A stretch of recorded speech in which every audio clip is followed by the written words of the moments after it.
एक ब्रेकिंग बातमी मुंबईतील कुर्ला परिसरामध्ये आज पहाटे 6च्या सुमारास पूर्व द्रुतगती महामार्गावरील ब्रिजवर खासगी बस आणि कंटेनरचा भीषण अपघात झाला।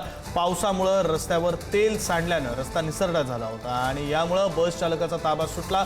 बस थेट ट्रकला धडकली आणि ट्रक पुलावरच उलटला। सुदैवाने अपघातामध्ये जीवितहानी झालेली नाहीये, मात्र अपघातामुळे पुलाची एक बाजू बंद झाल्याने मोठी वाहतूक कोंडी झाली असून पोलीस वाहतूक सुरळीत करत आहेत। प्रतिनिधी धनंजय दळवी फोन लाईनवरून जोडले गेलेले आहेत, अधिकचे तपशील देतील। धनंजय, जर पाहिलं तर मुंबईतल्या कुर्ला परिसरामध्ये पहाटे 6 वाजताच्या सुमारास हा भीषण अपघात झाला। पूर्व द्रुतगती महामार्गावर एका खासगी बस आणि कंटेनर ट्रक यांच्यामध्ये ही जोरदार धडक झाली।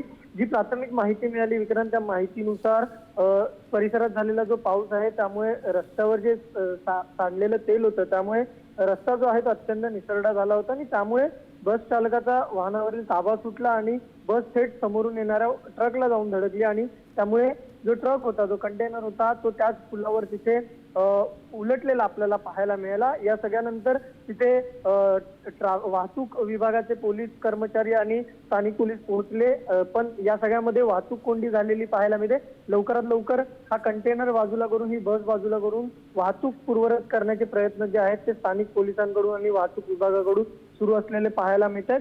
आता सध्या जर आपण पाहिलं तर यामध्ये कोणत्याही सुदैवाने अपघातामध्ये जीवितहानी झालेली नाहीये, कोणालाही दुखापत झालेली नाहीये, मात्र बसचं आणि कंटेनरचं नुकसान झालेलं आपल्याला पाहायला मिळते। विक्रांत, धन्यवाद धनंजय, तुम्ही दिलेल्या या सगळ्या माहितीसाठी।